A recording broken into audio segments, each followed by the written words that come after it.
There are now more confirmed cases of the new coronavirus outside China than in the country. And the World Health Organization says the hotbed of new infections has shifted.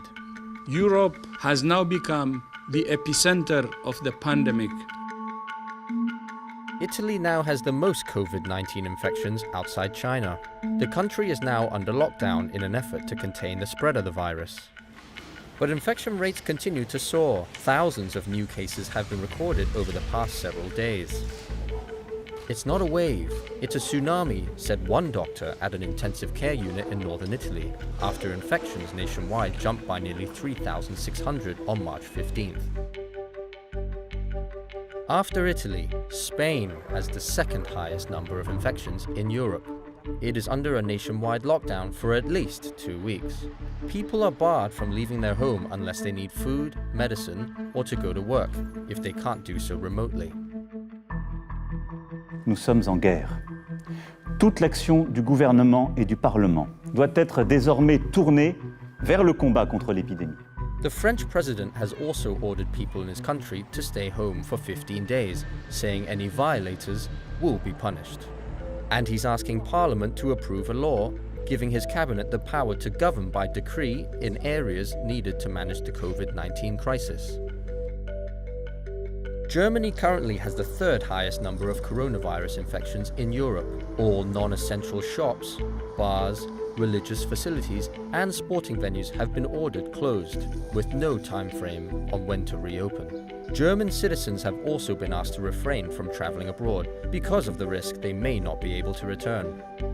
But public health experts are warning about risks faced by other countries and regions as the coronavirus continues to steadily spread around the globe. Without drastic action, cases could double every 5 or 6 days. The United Kingdom's approach to curbing the spread of COVID-19 sharply differs from the lockdowns and border closures other European countries have adopted. People are being asked to self-isolate if anyone in their household shows symptoms of the virus, such as a persistent cough or fever, and to refrain from mass gatherings. But schools and businesses remain open, leading to critics saying the government's measures are not strict enough.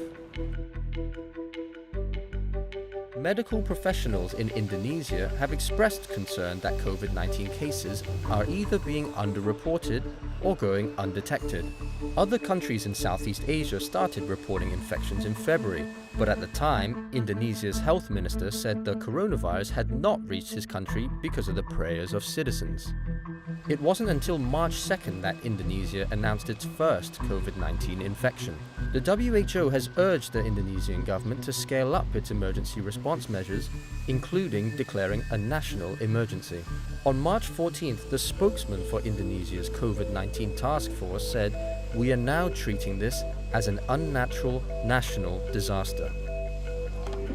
But activists in the country worry about the millions of Indonesians living in poverty who would be the worst affected.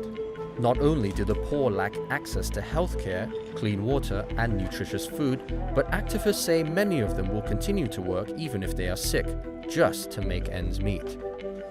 All those factors could increase the chances of COVID-19 transmission.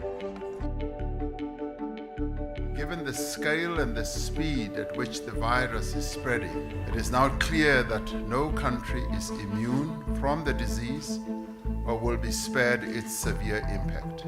The coronavirus has been confirmed in more than 25 African countries. Several nations have closed their borders, cancelled flights, and imposed strict entry and quarantine requirements.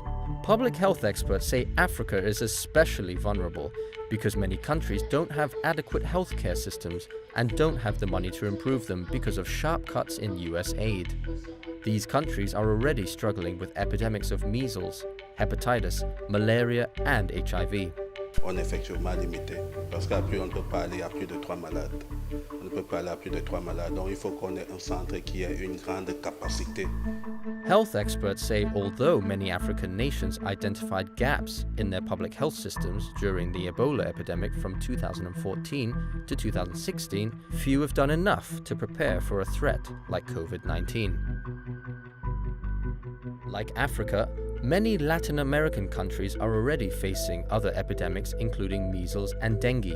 Venezuela seems particularly unprepared for the coronavirus outbreak, as years of political turmoil have left its economy in ruins, and many doctors and nurses have left the country. The country's president has ordered all schools and universities closed and urged businesses to do the same. Even the opposition party has cancelled street protests.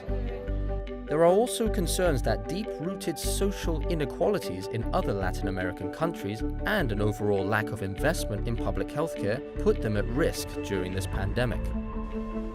More and more countries are confirming COVID-19 infections, but healthcare professionals say that those numbers are often limited by the scope of testing.